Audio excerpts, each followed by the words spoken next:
बिस्मिल्लाहिर्रहमानिर्रहीम, अस्सलाम वालेकुम। प्रोग्राम एक्सपर्ट्स में मैं आपको खुश आमदीद कहूँगी। नाज़रीन, आज जिन अहम मौज़ूआत पर हम बात करेंगे, आज का जो सबसे बड़ा और अहम सवाल है वो ये होगा कि पाकिस्तान तहरीक इंसाफ के बतन से नई जमातों का जन्म आइंदा इलेक्शन में अवामी पजीराई आई को मिलेगी या PTI पार्लियामेंटेरियंस को। और इसके साथ ही नाज़रीन, हमारा जो दूसरा बड़ा सवाल होगा वो ये होगा, दौरा लाहौर के दौरान आसिफ जरदारी के पहलू में पड़ी फाइल के सोशल मीडिया पर खूब चर्चे हैं, मुलाकातों में क्या तय पाया। इसके साथ ही नाज़रीन, जो हम तीसरा सवाल आज के इस प्रोग्राम में डिस्कस करेंगे, ट्रैफिक कवानीन की खिलाफ वर्जियाँ, भारी जुर्मानों के बावजूद अवामी हेलमेट पहनने से अवाम जो है वो क्यों है। ये हैं आज के हमारे तीन बुनियादी सवाल। तो सबसे पहले हम बात कर रहे हैं PTI के बतन से नई जमातों का जन्म आइंदा इलेक्शन में अवामी पजीराई IPP को मिलेगी या PTI पार्लियामेंटेरियंस को। तो नाज़रीन, मुल्क में आम इंतखाबात की तैयारियां तो शुरू हो गई हैं, नई सफ़बंदियां भी देखने में आ रही हैं। तहरीक इंसाफ को एक के बाद एक बड़ा धचका लग रहा है। 9 मई के वाक़यात के बाद पहले PTI से इस्तेहकाम पाकिस्तान पार्टी ने जन्म लिया और अब खैबर पख्तूनख्वा में परवेज़ खटक ने भी अपनी अलग जमात बनाई है। परवेज़ खटक ने PTI पार्लियामेंटेरियंस के नाम से अलहदा जमात का बाकायदा ऐलान कर दिया है। साबिक वज़ीर दिफा को पार्टी का सदर मुकर्रर किया गया है और ये भी दावा किया जा रहा है कि साबिक वज़ीर आला महमूद खान समेत साबिक 57 अरकान हैं जिन्होंने परवेज़ खटक की हिमायत का ऐलान किया है। PTI ने नई जमातों के क़याम पर शदीद रद्द-ए-अमल दिया, यानी जो बुनियादी पाकिस्तान तहरीक इंसाफ की बात हो रही है। तर्जुमान ने ये कहा है कि लाहौर में बोया जाने वाला इस्तेहकाम मार्का जो बीज है वो गला सड़ा निकला है, जो फसल बनने से पहले ही खाक में मिल गया है। PTI पार्लियामेंटेरियंस नामी बीज भी अवामी रद्द-ए-अमल की पहली बारिश में बह जाएगा। नाज़रीन, यहाँ सवाल यह है कि PTI के बतन से नई जमातों का जन्म आइंदा इलेक्शन में अवामी पज किसके हिस्से में आएगी। मैं पैनल का तारुफ करवा देती हूँ। प्रोग्राम में मेरे साथ आज मौजूद हैं अयाज खान साहब, आमिर इलियास राना साहब, ब्रिगेडियर रिटायर्ड हारिस नवाज साहब, फैसल हुसैन साहब और मोहम्मद इलियास साहब। मैं आप सबको खुश आमदीद कहूँगी। ब्रिगेडियर साहब, मैं आपसे आगाज़ करूँगी। सवाल ये है कि आपको क्या लगता है आइंदा इंतखाबात में PTI का वोट बैंक किसे मिलेगा? क्योंकि जब पाकिस्तान तहरीक इंसाफ के वोट बैंक की हम बात करते हैं तो वो यही बात होती थी कि चेयरमैन जो पाकिस्तान तहरीक इंसाफ हैं उनके नाम से जमात है। अब ये जो पाकिस्तान तहरीक इंसाफ के बतन से जमातें जन्म ले रही हैं, आपके ख्याल में इलेक्शन में अवामी पजीराई किसके हिस्से में आएगी? देखें, दुआ बात यह कि एक तो IPP पहले थोड़ा सा हमारे वजूद में आई है और अब एक PTI पार्लियामेंटेरियंस आई है। इट इज़ वेरी लेट, ख़ास तौर पे खटक साहब की। मुझे ये लगता है कि ये जितनी पार्टियां बन रही हैं ये ओवरऑल PTI के वोट बैंक को तो डेफिनेट थोड़ा बहुत डेंट डालेंगी, क्योंकि कुछ लोग जो हैं वो उसमें जो अपने जहांगीर तरीन साहब हैं वो उनकी पार्टी में जाके तोड़ेंगे। फिर उसके बाद ये भी पार्लियामेंटेरियन पार्टी बन गई है, इसका होगा। लेकिन जब तक PTI को इलेक्शन में अगर वो पार्टी लड़ रही है तो उनका वोट बैंक है, इट इज़ अ रियलिटी। इसके लिए PMLN, PPP और ये दोनों पार्टियों को बहुत ज़्यादा कोई आउट ऑफ पॉकेट या आउट ऑफ बॉक्स कोई चीज़ निकालनी पड़ेगी जो आवाम को अट्रैक्ट करे कि vote all they can bring. ये इसके लिए और ख़ास तौर पे PMLN और पीपल्स पार्टी के लिए बहुत है, क्योंकि ये उनको फ़ायदा हो रहा है। जितना डिवाइड होगा PTI का वोट बैंक उतना ही PMLN और पीपल्स पार्टी को फ़ायदा होगा। ज़ाहिर है कि फिर उनका ये डिवाइड होगा, उनका वोट बैंक बढ़ता जाएगा। एक तो ये देखने की बात है। सेकंड ये कि they must show some progress. अब एस्टैब्लिशमेंट को बहुत एम्बैरेसमेंट हो रही है और की भी गई है, क्योंकि आपने 1.5 साल में कोई आज मरियम मुनव्वर जो बोल रही थी, देखिए वही बात रिपीट कर करके there is no purpose. PTI is almost PD chairman is gone. आप उनको बुरा भला जितना मर्जी कहें, the only thing is what you have done it and what you are doing it. वो बताएं कि आपने एक तो ये 1 साल पूरा ज़ाया क्यों किया है गवर्नमेंट बैंक से। अगर आपने मार्च अप्रैल मई में आपके एक प्रोग्राम ले जाते या आप तो अगस्त से ले जाते तो फिर आप कम से कम आज बड़ा अकड़ के कह रहे होते, देखिए हमने उसके साथ ये परफॉर्मेंस कर दी है, हमने ये प्रोग्राम कर दी। बजाय पार्लियामेंटेरियन को आपने 40 बिलियन दे दिए हैं, यूथ प्रोग्राम में 20 बिलियन दे रहे हैं, ये इससे मेरा नहीं ख्याल इतना फ़र्क पड़ेगा। बात ये कि आप करके दिखाएं। और सेकंड ये कि आप ये देखना है कि PMLN और पीपल्स पार्टी आपस में कैसे चलते हैं, निगरान सेटअप कैसे लेकर आते हैं।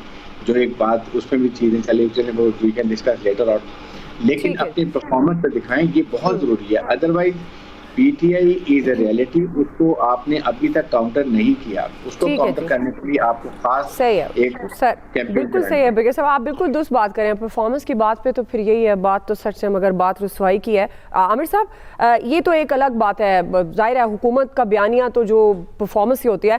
आपको क्या लगता है, अब ये जो पीटीआई का वोट बैंक है, ये परवेज़ खटक साहब की जमात है, जहांगीर तरीन साहब की आईपीपी और पीटीआई पार्लियामेंटेरियन, कौन सी जमात अवामी पजीराई हासिल कर सकेगी?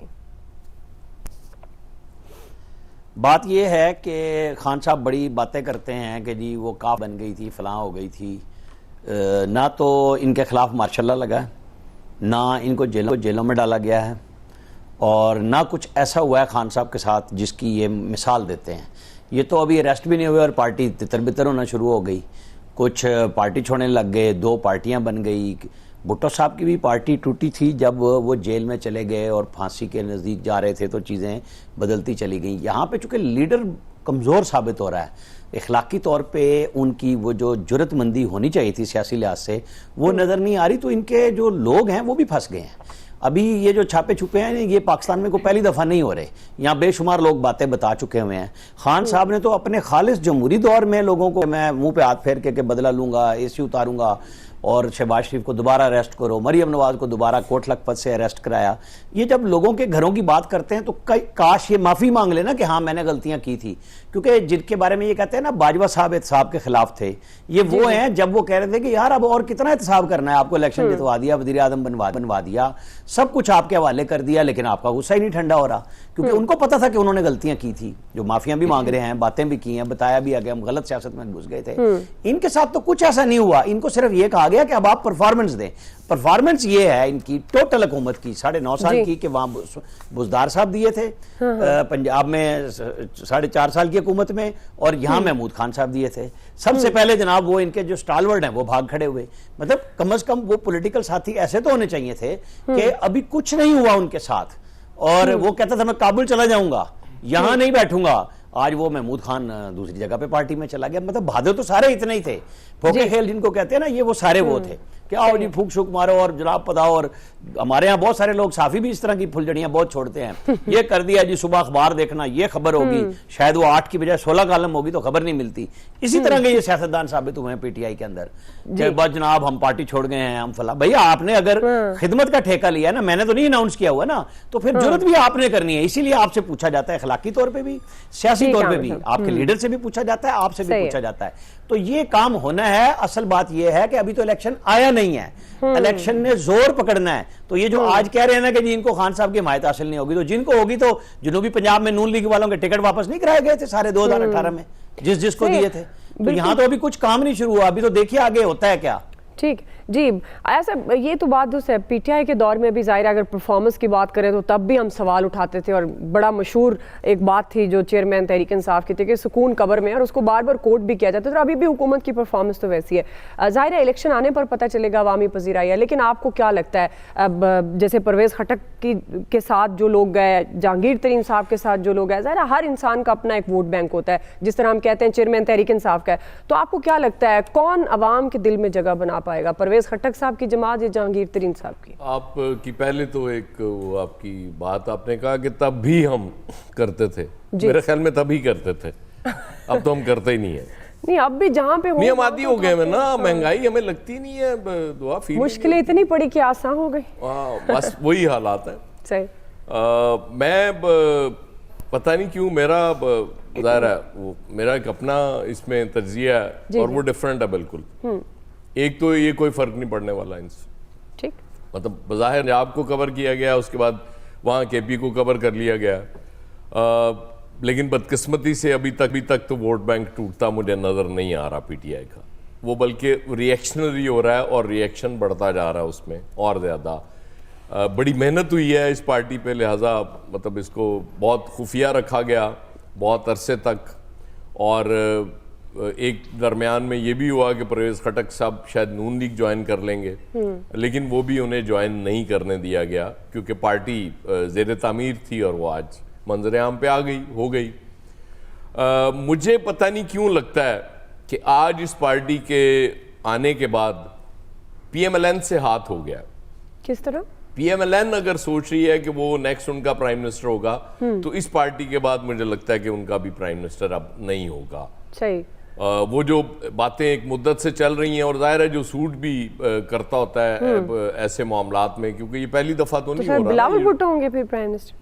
जी, बिलावल भुट्टो प्राइम मिनिस्टर होंगे? पीपल्स पार्टी के साथ तो शायद पहले ही हाथ हो चुका है। वो जरदारी साहब शिकवा भी करते नजर आते हैं बहुत सी चीजों पे।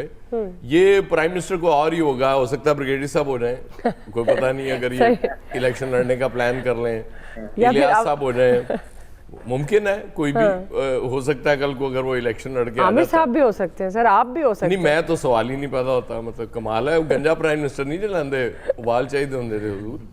तो मुझे लगता है कि PMLN के साथ एग्जाम्पल वैसे है, पर बात और सिर्फ चली पीपल्स पार्टी के साथ ऑलरेडी हो चुका हाथ जी। और एक चले वो आप जरा को अच्छा बता दीजिएगा, ट्रांसप्लांट फिलहाल करा लेंगे। मेरा फिलहाल तो विग चल जाएगी, बाल तो आ ही जाएंगे। अभी तक ओरिजिनल है, इसलिए कभी ये काम किया नहीं। बाल तो आ ही जाएंगे फिलहाल। मैंने कहा वो कहीं उधार ले लेते हैं, कुछ वैनिटी वैन्स हैं कुछ लोगों की जो विग्स भी रखते हैं उसमें, उनसे एक आध विग उधार ले लेंगे।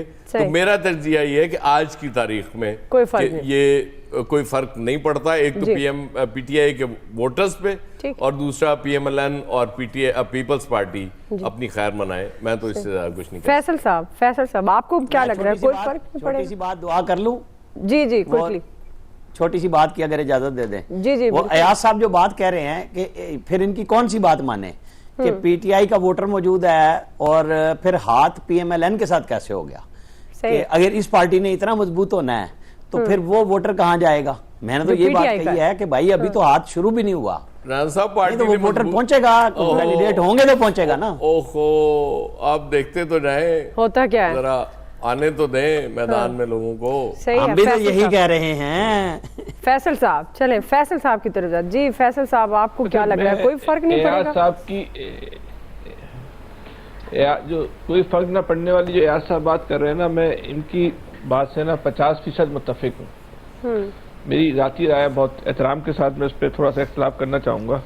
ये तो एयाज साहब की बात बिल्कुल ठीक है कि इस तरह की पार्टियां बनाने से तहरीक इंसाफ के वोटरों पर कोई फर्क नहीं पड़ता, लेकिन ये भी इस वक्त एक हकीकत है कि तहरीक इंसाफ के वोटरों से भी उसकी क़यादत पे कोई फर्क नहीं पड़ता। तो कोई अगर तहरीक इंसाफ के वोट भी इस वक्त किसी कुछ करने की पोजीशन में बहरहाल नहीं है, तो अगर उन पर फर्क नहीं पड़ रहा तो उनसे भी किसी पर बहरहाल फर्क नहीं पड़ रहा। देखिए, तहरीक इंसाफ पाकिस्तान की तारीख का एक नाकाम तरीन तजुर्बा था। इस तजुर्बे के खालिकों को ये बात जितनी जल्दी समझ लेनी चाहिए, उसको सिर्फ समझने से नहीं, वो समझ तो उन्होंने ली, उससे सबक नहीं सीखा। इस तजर्बे के खालिकों ने ये तो समझ लिया कि हमसे तजर्बा जो है वो गलत हो गया, लेकिन जो इनको सबक सीखना चाहिए था वो सबक जो है वो उन्होंने नहीं सीखा। ये जो हम बोतलों में जिन पैदा करते हैं ना, और वो जिन जब बोतल से निकल के बाहर आता है ना, फिर वो किसी के काबू में नहीं रहता। ये कुछ जो है वो PTI के साथ हुआ और माजी में भी बहुत सारी सियासी जमातों के साथ हुआ। अब सियासत का मुकाबला करना है तो सियासी तौर पे करें। अगर आप जो सूरत-ए-हाल हुई जब साबका हुकूमत थी तहरीक इंसाफ की, अगर वो हुकूमत अपनी मुद्दत पूरी कर लेती तो शायद उसकी लीडरशिप अपने आबाई हल्के से भी इलेक्शन नहीं जीत सकती थी। लेकिन एक जिस तरीके से उनकी हुकूमत को हटाया गया, उसके बाद जो गलतियां उस नई मौजूदा हुकूमत ने की, अगर ये 9 मई नहीं होता जी तो यही नून लीग उसी पोजीशन पे जाके खड़ी हो गई थी ना, कि जहाँ पे तहरीक इंसाफ खड़ी। 9 महीने तो तहरीक मुस्लिम लीग को एक नई ऑक्सीजन दे दी ना, उसमें एक नई रूह फूंक दी, और दोबारा से थोड़ी सी उसमें जो है वो हरकत हरारत पैदा हो गई। ये जो हमने आपसे पहले जो बात की थी ना कि जो सियासी तजर्बों के जो खालिक हैं, उन्होंने अदम मरकजियत के फार्मूलों पे अमल शुरू कर दिया कि हर इलाके में जो है ना अब दुकानें अलग अलग कायम करो। वो एक बड़ा डिपार्टमेंटल स्टोर खोलने के बजाय इलाकाई सतह पे जो है ना दुकानें कायम हो रही हैं। तो हमें और आप टेंशन नहीं लेनी चाहिए। मैंने आपको बहुत दिनों पहले कहा था सिर्फ पॉपकॉर्न खाएं। सही है। अभी इस तरह के बहुत सारे मंजर आपने देखने, तो अपनी तवन्नाइयों को जाया ना मेरा दिल करता है कल हम पॉपकॉर्न मंगवा लें, हर सवाल के बाद खाना हर रोज हमें जो है ना हर रोज नए नए मंजर देखने को मिलेंगे। तो हमने और आपने, क्योंकि हमारा आपका कोई रोल नहीं है, सही हमें है। और आप तो सिर्फ एंजॉय करें, बस पॉपकॉर्न खाएं। नहीं नहीं वैसे फैसल ही साहब, अच्छा मैं वैसे इनोवेशन हो जाएगी दुआ, जी, कि कल आप से सवाल वैसे होने पूछेंगी और चाहिए। हम उठा के पॉपकॉर्न खाना शुरू कर देंगे। कल से वैसे होने चाहिए, लेकिन और मुझे आमिर लगता है साहब कि के लाजमी हर खिलाने। इंसान का एक रोल होता है, और जो मीडिया में आप जैसे लोग एक्सपर्ट्स मौजूद हैं, आपका बहुत बड़ा रोल है फैसल साहब।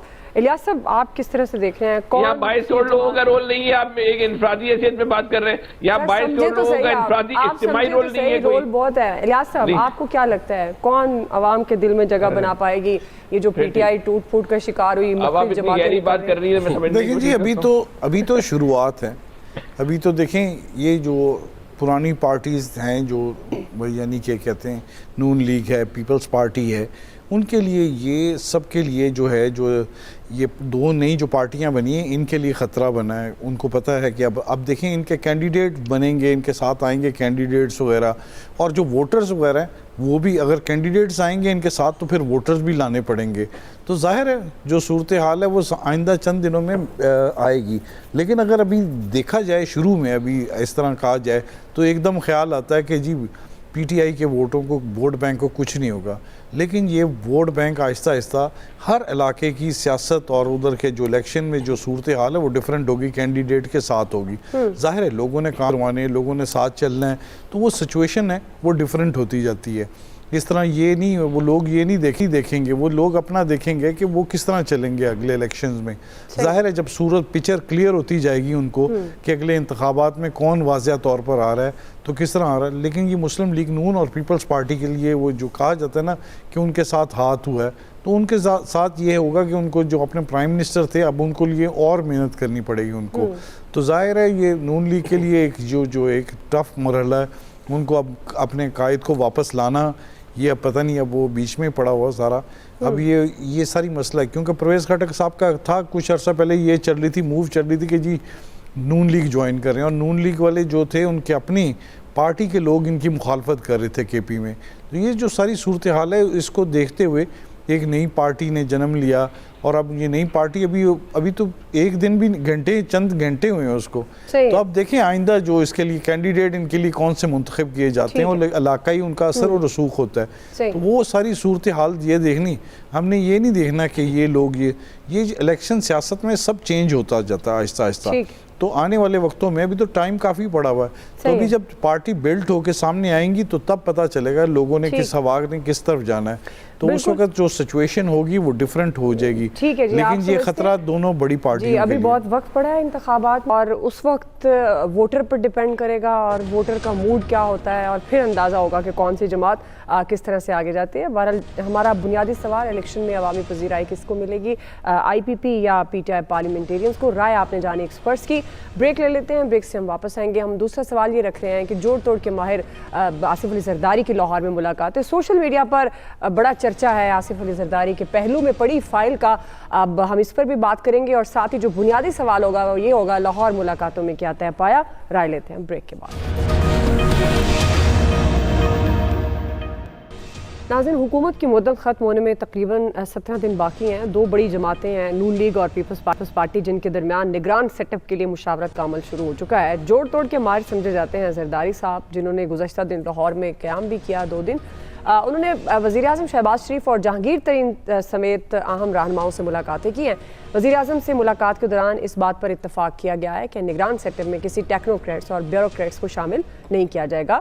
अलबत्ता सीनियर सियासी शख्सियात को निगरान सेटअप में लाने पर इत्तफाक हो गया है। इसके साथ ही सोशल मीडिया पर एक सियासी फाइल के खूब चर्चे हैं। ये कोई आम फाइल नहीं है, ये फाइल मुफाहमत के जादूगर जरदारी साहब के पहलू में पड़ी एक फ़ाइल है, जिसमें कई राज पोशीदा हो सकते हैं, जिस पर सार्फिन के जानिब से बड़े दिलचस्प तबसरे भी हुए, सवालात भी उठाए जा रहे हैं। और हमारे एक एक्सपर्ट आमिर इलियास राना साहब ने भी एक ट्वीट किया है इस पर, तो सोचा हमने इसको सवाल रख लेते हैं, कुछ जानने की कोशिश करते हैं इस फाइल में है क्या। तो आमिर साहब, मैं आपसे बात करूँगी, चूँकि आपकी ट्वीट भी मैंने देखी, निगरान हुकूमत समेत अहम मामलात पर लाहौर में बड़ी बैठकिंग भी हुई। शाह महमूद कुरैशी साहब को भी आप सुन रहे थे, वो कह रहे थे कि ऑल्दो ऑपोजिशन के साथ मिलकर तय होना चाहिए, पर दो बड़ों ने इत्तफाक कर लिया है कि किस तरह का निगरान सेटअप किस नौयत का होगा।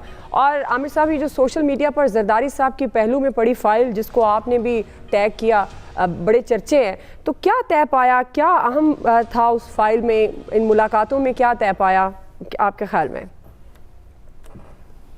देखें, जिस पाए के जरदारी साहब लीडर हैं तो और वज़ीर आज़म से वो मिलने जा रहे हैं, तो ऐसे में फ़ाइलें नहीं साथ जाया करती, बल्कि पहले से मामला तय हो चुके होते हैं और कोई बात करनी हो तो कह दिया जाता है और फिर स्टाफ वो फाइल ले आता है। तो मैंने जिसको सर्कल किया बेसिकली उसके अंदर से कागज़ निकला हुआ है, तो वो इतना इम्पोर्टेंट ज़रूर था कि जरदारी साहब को साथ भी लाना पड़ा, और वो कागज़ प्राइम मिनिस्टर को जब मिल गया तो फाइल उनके राइट हैंड पे खाली पड़ी हुई है।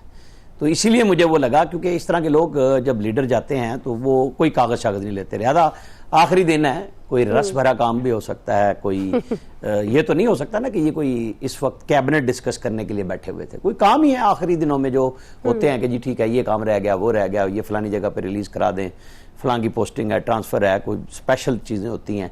ये जो निगरान सेटअप है और निगरान काबीना ख़ास तौर पे, देखें निगरान वज़ीर आज़म तक तो मुशावरत 100% जरदारी करें, नवाज शरीफ करें और फिर शहबाज शरीफ और राजा रियाज करके उसको फाइनल कर दें, लेकिन जो कैबिनेट बनेगी वो फिर पिंडी इलेक्शन कमीशन और निगरान वज़ीर आज़म ने बनानी है। मुशावरत इनकी ज़रूर रहेगी, आप और हम देखेंगे कि नाम किसका आता है। अब आपको पता है कि फरमाइशी नाम सोशल मीडिया पे चढ़ रहे हैं, अच्छा, यानी एक बाजवा साहब भी कहीं लगे हुए हैं, उनका नाम भी आ गया कि हालांकि आजकल नेगेटिव मार्किंग हो रही है, वो पेपर में जाए ना तो अगर आप तुक्के मारे तो नेगेटिव मार्किंग तो नेगेटिव, है, तो बाजवा तो आजकल नाम नेगेटिव मार्किंग में चला जाता है, लेकिन लोग नहीं हट रहे। तो सोशल मीडिया में तो मरियम नवाज का नाम भी यार दोस्त मिलते यार दोस्त आपस में बैठते हैं ना, जैसे वो अंजुमन सताइश बाहमी जिसे कहते हैं कि दो लोग मिल जाएं आपस में तारीफ करते रहें, तो आजकल वो कहते हैं तू मेरा नाम चला मैं तेरा नाम चलाऊं। तो निगरान वज़ीर आज़म का तो इस तरह चल रहा है। देखें अगस्त के पहले हफ्ते में इसके ऊपर फाइनल हो जाएगा, और कल वज़ीर आज़म ने कह भी दिया कि हम जा रहे हैं, जो कि मैं पहले दिन से कह रहा था कि ये 90 दिन पे जाएंगे, और इलेक्शन होने हैं तो 5-6 नवंबर की डेट आप जहन में रख लें, उसी पे जानी है बातचीत। और जब निगरान दौर आएगा उस वक्त सारी चीजें खुलेंगी, और आज की दोस्तियां लड़ाई में एक तो होता है ना जो एमक्यूएम और पीपल्स पार्टी ने अपोजिशन वाली लड़ाई लड़नी है कि ताकि निगरान हुकूमत अपनी मर्जी के बना लें, लेकिन फिर आपको इलेक्शन के मैदान में वाकई अपनी अपनी पार्टी और अपने अपने बंदों को जिताने के लिए एक्चुअल लड़ाई होती नजर आएगी, क्योंकि जो कट टू साइड हो रहा है ना, जिसका बहुत बड़ा वोटर है, उस वोटर को भी मैं चाहूंगा देखूंगा कि वो कितनी तादाद में अपने कैंडिडेट्स के बगैर वोट डालने कहां जाएगा, किसको मिलने जाएगा, या वो जनरल परवेज मुशर्रफ मरहूम की तरह सोशल मीडिया पे तीर और तुक्के लगाएंगे। जी अयाज साहब, एक तो यह है कि वो जरदारी साहब की बड़ी शदीद ख्वाहिश थी कि 2 महीने का निगरान सेटअप बने, लेकिन छोटे कायद की क्वालिटी है, वो अपना सीवी बिल्कुल ख़राब नहीं करना चाह रहे, कहते हैं बिल्कुल नीट एंड क्लीन होनी चाहिए इसको, सीवी को कल को दोबारा को अच्छा मौका बन सकता है। दूसरा ये सारे ना, पता है कि मैं समझ नहीं आ रही, ये राजा रियाज साहब को बड़ा इजी ले रहे हैं, इनको लगता है कि वो तो खीरा है, राजा रियाज से जो कहेंगे वो, और राजा रियाज आखिर में अड़ गए तो क्या करेंगे आप लोग, किसी ऐसे नाम पे बन जाएगा वो भी, मुझे तो यही चाहिए, तो फिर आप देखिएगा कि होता क्या है। और इसके बताइए, इसको आप लोग मजाक समझ रहे होंगे, मैं बड़ी सीरियस बात कर रहा हूँ दुआ जी जी, कोई ऐसा नाम राजा रियाज साहब लेके वो कह सकते हैं कि जी नहीं मुझे तो यही प्राइम मिनिस्टर चाहिए, और फिर जिस तरह पंजाब में हुआ था प्राइम मिनिस्टर, फिर उस तरह से भी आ सकता है जैसे चीफ मिनिस्टर आया था। तो बहरहाल ये क्यों नहीं हो सकता कि पंजाब वाले मरकज में आ जाएं, ये क्या ये क्यों नहीं हो सकता? नहीं, वो बातें चल रही थी, लेकिन नहीं, मेरा नहीं ख्याल ब्रिगेडियर साहब नहीं मने। फिर ये ध्यान में रखिएगा, अगर ये मरकज में आ गए तो फिर वो आएगा जो चीमा है पंजाब में। अब वो बिल्कुल इसमें कोई शक नहीं है, वो एक चीमा एक अदद आ सकता है, बाजवे का कोई चांस नहीं है, सही है। मतलब चले जाटों ने खुश होना ना, बाजवा नहीं चीमा से ही, वो कोई इशू नहीं है। अपनी तरफ से सारे मामला तय पा चुके हैं, इन्होंने कर ली जो आपस में मामला तय करने थे कर ली हैं, लेकिन अभी बड़ा वक्त पड़ा हुआ है। ठीक है, आप जरा देखती तो जाएं, वो एक तो मुझे ऊंट की समझ नहीं आ रही, वो किस करवट बैठने लगा, साहब भी कह रहे थे यार ऊंट नु तो बैठाई दो किधर। सही है फैसल साहब, ऊंट बैठेगा कि नहीं बैठेगा, जाहिर है बैठना तो है, अब पता नहीं किस करवट बैठेगा, असल मामला ये कल सीधी कर लें पहले। जी फैसल साहब, ये जो सोशल मीडिया पर चर्चे हैं फाइल के, वो तो आमिर साहब ने बताया कि भाई कुछ मामलात हो सकते हैं, वरना नॉर्मली होता नहीं है ऐसे, तो आपके ख्याल में क्या तय पाया जरदारी साहब और प्राइम मिनिस्टर शहबाज शरीफ साहब के दरमियान? असल में फ़ाइलों से तो मेरी वैसे कभी इतनी कुर्बत रही नहीं है, तो फ़ाइलों के बारे में तो मेरी इतनी मालूमात नहीं है। और इस मुल्क की तबाही का एक बहुत बड़ा सबब जो है ना फ़ाइलें। कभी किसी इन्वेस्टिगेटिव जर्नलिस्ट ने कोई फ़ाइलों के ऊपर किताब लिखी तो शायद वो पाकिस्तान की तारीख की सबसे ज़्यादा खौफनाक किताब होगी।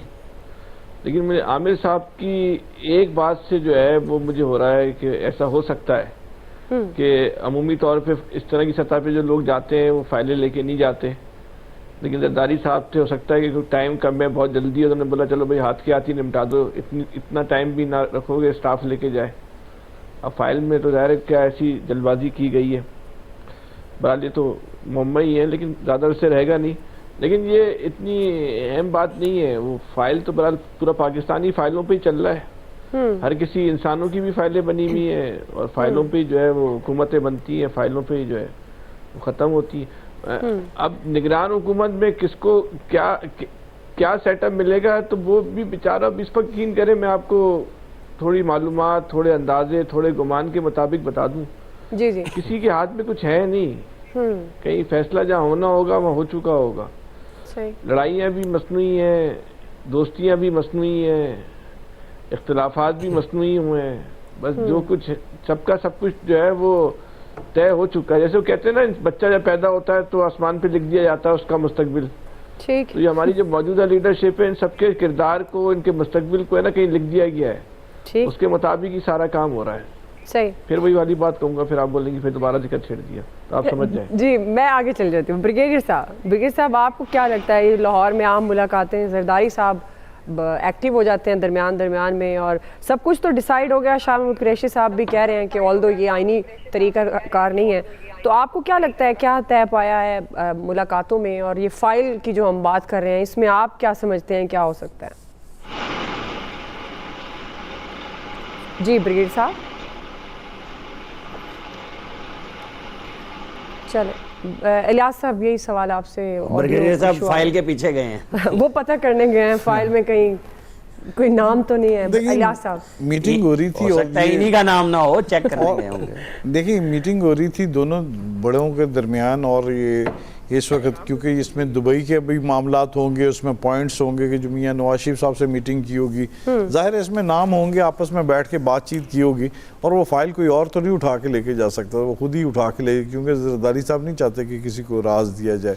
तो वो दोनों बैठ के आपस में बातचीत कर रहे हैं, और ये इसमें काफ़ी ज़्यादा सब लोगों को परेशानी लगी हुई है कि उस मीटिंग में ज़्यादातर क्या बातें हुई हैं।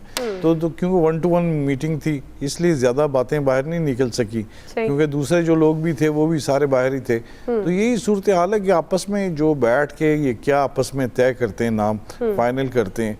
तो वो रही बात अपोजिशन लीडर की, वो तो अपनी ही करेंगे कोई, क्योंकि उनको कहते हैं कि पहचानते ही नहीं है मुझे ये लोग सारे, तो हालांकि पहचाना नहीं है, तो जाहिर है वो इनको पहचानने देंगे अपने आप को कि जी साद रफीक साहब भी मुझे पहले पूछते थे, अब पहचानते ही नहीं है। तो वो सारा ये मसला वो निपटाएंगे इस वक्त, देखेंगे कि क्या मामलात हैं अपने, जाहिर है उन्होंने भी करना है, नहीं तो फिर वो सूरत हाल वो थोड़ा सा तो करेंगे, टफ देंगे इनको, ज़रा उनको भी मनाना पड़ेगा, इनको काफ़ी ज़्यादा करना पड़ेगा, लेकिन उनके पास टाइम है, उनको ज़्यादा इनको करना नहीं पड़ेगा उनको, क्योंकि उनको भी सीट के लालच वो होगा कि मुझे भी सीट दिया जाए अगली। अभी तो कई बंदे बैठे हैं कि वो टिकट लेने के लिए बैठे हैं। जी इलियास साहब, ब्रिगेडियर साहब, आप गए थे फाइल देखने, क्या था फाइल में? देख रहे इसमें देखें, दुआ बात यह है कि मैं हमेशा से कहता हूँ जरदारी साहब ने कार्ड्स अपने बड़े प्लान करके खेले हैं। वो उन्होंने पूरा 1.5 साल जब पीडीएम हुकूमत में थी और उसके बाद लड़ाई झगड़े हो रहे थे, कभी लॉन्ग मार्च, कभी इस्तीफे दो, वो अलहदा भी हुए, उन्होंने प्लान किया हुआ था, पूरा सिंध कंट्रोल किया हुआ उन्होंने, उसके सदर पंजाब में भी है। अब आपके सामने वो आके पंजाब में, सेंट्रल पंजाब में बैठे हैं, and he want to cash PTA के जितने रेमिनेंट्स निकलेंगे वो आ जाएंगे उनके पास।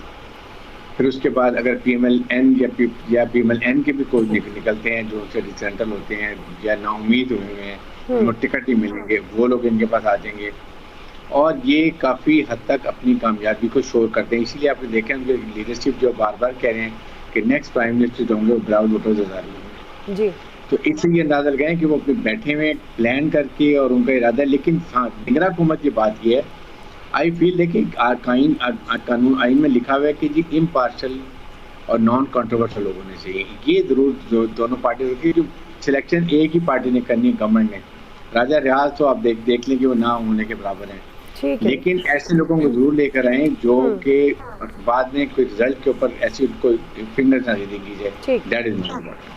ठीक है जी, ब्रेक लेते हैं नाज़रीन। ब्रेक से वापस तीसरा बड़ा सवाल, ट्रैफिक कवानीन की खिलाफ वर्जी करने वालों के खिलाफ कानूनी शिकंजा सख्त, भारी जुर्मानों के बावजूद शहरी हेलमेट पहनने से इनकारी क्यों हैं, इस पर राय लेते हैं ब्रेक के। वेलकम बैक नाज़रीन। ट्रैफिक कानून की खिलाफ वर्जी करने वालों के खिलाफ कानूनी शिकंजा सख्त हो गया है। लाहौर हाई कोर्ट ने हेलमेट न पहनने वालों को 5,000 रुपये जुर्माना करने का हुक्म दिया है। सिंध हुकूमत ने भी ट्रैफिक कवानीन की खिलाफ वर्जी पर भारी जुर्माने का फैसला कर लिया है। नाज़रीन, हमने अमूमी तौर पर देखा है कि भारी जुर्मानों के बावजूद शहरी कवानीन पर अमल करने के लिए तैयार नहीं है। आज ही जब मुझे लगा कि हमने आज इस पर बात करनी है, जब मैं ऑफिस आ रही थी तो मैंने अब देखा कि ट्रैफिक वार्डन रोड पर खड़ा है और उसके बावजूद कई मोटरसाइकिल सवार थे जो हेलमेट की पाबंदी नहीं कर रहे थे। ट्रैफिक वार्डन से मैंने इस बारे में जब बात की तो उन्होंने भी बड़ी हैरानी का इजहार किया 5,000 जुर्माने पर, और मेरे साथ उन्होंने ये शेयर किया कि जब 200 जुर्माना था 200 रुपये, तो कई लोग एहतजाज करते थे, खुदकुशी के लिए खंभों पर चढ़ जाते थे, रिक्शे भी जला देते थे। और अब ये जो 5,000 जुर्माने का फैसला है, ये बड़ा ही मुश्किल फैसला है। इसी पर हम बात करेंगे। आमिर साहब, मैं आपसे आगाज़ करूँगी, चूँकि जो कवानीन मौजूद हैं और ये ख़ास तौर पर अगर हेलमेट की बात करें, ये तो एक ऐसा कानून है जिस पर अमल दरामद में अपनी ही आफियत है। बहुत सारे लोग एक्सीडेंट में इसी वजह से जान की बाजी हार जाते हैं, उन्होंने हेलमेट नहीं पहनी होती। तो ये क्या इंसान की क्या वैसे नफ्सियात क्या है कि भारी जुर्मानों के बावजूद भी अवाम हेलमेट पहनने से इनकारी है? देखें, ये आज आपने ना बेहतरीन सवाल चुना है। हमारे यहाँ सियासत हर चीज़ पे होती है, लेकिन इंसानी जान पे, और वो जो असल पहलू है उस पे नहीं होती कि आपकी जान हेलमेट ने बचानी है। मोटरसाइकिल पे, मोबाइल फ़ोन, ख़ास तौर पे गाड़ियों में तो फिर आपकी कुछ बचत है, होना तो वहाँ भी नहीं चाहिए। लेकिन इशू यही है कि हम इन चीज़ों पे तवज्जो नहीं देते। जैसे गिलगित बल्तिस्तान में एक हादसा हुआ बस का, प्राइम मिनिस्टर ने वहाँ चीफ सेक्रेटरी मोहिउद्दीन वानी को भी इंस्ट्रक्शंस कराई और वो सोशल मीडिया पे लेके आ रहे हैं कि भाई बस में बैठे हैं, ड्राइवर रैश ड्राइविंग कर रहा है, आप पकड़े उसे कहें कि आहिस्ता चलाओ, और खुद भी यही काम करें कि भाई आपकी और हमारी सबकी जान अगर बस ड्राइवर ले रहा है तो उसको आप और हम सब का फर्ज है कि उसे रोकें, चाहे वो स्कूल की वैन का ड्राइवर है, चाहे वो कहीं का भी है। इसी तरह मोटरसाइकिल पे हेलमेट है। जो रूल्स हैं ट्रैफिक के वो इंसानी जान के बचाने के लिए हैं, सिर्फ आपकी अपनी नहीं बाकी लोगों की भी हैं। बेहतरीन है, मेरा ख्याल है हमें हफ्ते में एक दफा इस तरह के सोशल इश्यूज पे हम आते भी हैं, लेकिन ये स्पेशली जो ड्राइविंग का मसला है ना, कान पे लोगों ने टूटियां लगाई हुई होती हैं, गाने सुन रहे हैं, नाच सुन रहे हैं, और गाड़ी खड़का जाती है उनको क्योंकि उनको हॉर्न नहीं सुन रहा होता, तवज्जो और होती है। तो ये बड़ा जरूरी है कि इस तरफ तवज्जो की जाए। बिल्कुल आप दुरुस्त कह रहे हैं ब्रिगेड साहब। ये वैसे इंसानी रवैये को, इस रवैये को आप क्या नाम देंगे कि आपकी अपनी हिफाजत के लिए एक कानून बनाया जा रहा है और आप उस पर अमल दरामद नहीं करें और मुख्तलिफ वजूहात पेश करें, जी मैं पान खाता हूँ, जी मैं सिगरेट पीता हूँ, या ये भारी है, मुख्तलिफ वजूहात है लोगों की हेलमेट पहनने की। और लोग तो ये भी कहते हैं कि हम इसलिए भी नहीं करते कि लोग जो है ना, जो बड़े लोग होते हैं, मतलब एक सादा बंदे से बात हुई तो वो कह रहा था जो बड़े लोग होते हैं वो स्टॉक कर लेते हैं, उन्होंने बेचना होता है तो इसीलिए ये कानून पास होते हैं। मतलब चेक करें कि आप इंसान के ज़हन में कैसे कैसे सवाल आते हैं जब उसने कानून पर अमल नहीं करना होता। तो आप इस रवैये को किस तरह से देखते हैं, क्यों अवाम इनकारी है? देखें, एक तो इसमें पब्लिक अवेयरनेस करनी चाहिए, टीवी के ऊपर मैस कैंपेन होनी चाहिए, बताएं पेरेंट्स को कि एक एक्सीडेंट से कितनी फैमिली तबाह होती है, पेरेंट्स के बच्चों के साथ क्या होता है वो बताना चाहिए, और हेलमेट से अगर पहना हुआ तो कितनी प्रोटेक्शन है और लाइफ सेफ्टी है। आपने बच्चों को पढ़ाया लिखाया और तो खुदा न खास्ता वो एक्सीडेंट में मौत हो गई। एक तो ये। सेकेंड है कि सख्त अकाउंटेबिलिटी, वो हम नहीं करते हैं, हम दूसरे को देखते हैं, वार्डन बेचारे मजबूरी को लड़ाइयाँ शुरू हो जाती हैं।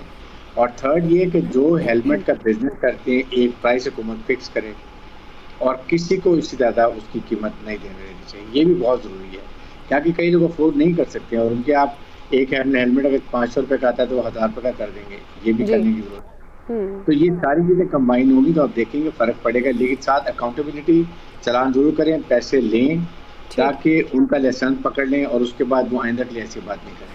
सही जी। ऐसा जाहिर है जो बड़ी इंपॉर्टेंट बात की, पब्लिक अवेयरनेस, अकाउंटेबिलिटी। अच्छा, इसके बावजूद चालान भी होते हैं, लेकिन एक और बड़ी आया सब इंपॉर्टेंट बात है कि जो चालान काट रहा होता है समटाइम वो सिग्नल पे उनके सामने ही मोटरसाइकिल पे निकल कर जाता है, लेकिन वो भी फॉलो नहीं करता। तो लोग कहते हैं भाई ये तो फॉलो नहीं कर रहा, हेलमेट नहीं पहना, तो हम क्यों पहने।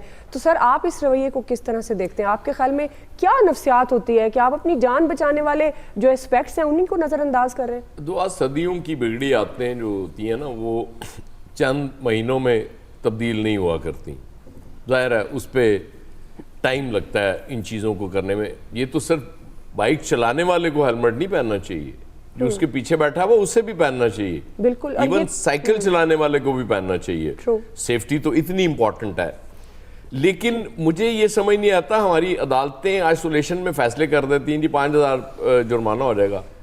और जज साहब आप गवर्नमेंट को ऑर्डर करते हैं, गवर्नमेंट ऑफ पंजाब को, कि भाई जितने मोटरसाइकिल सवार हैं सबको हेलमेट एक बांटे, और 50,000 चीजों पे खर्चे नहीं होते सरकारी। एक दफा आप लोगों को एक हेलमेट दे दें, उसके बाद इस पे अमल दरामद कराएं, देखें कैसे अमल दरामद नहीं होता। बुनियादी तौर पे ये कौम बुरी नहीं है, मैं आपको बताऊं। जी जी। यूरोप या अमेरिका में बिजली का ब्रेकडाउन होता है, आप देखें दुकानें लुट जाती हैं। यहाँ कोई एक वाकया नहीं होता। ठीक। बुनियादी तौर पे लोगों को करने के लिए आपने कवानीन पे अमल दरामद कराना होता है।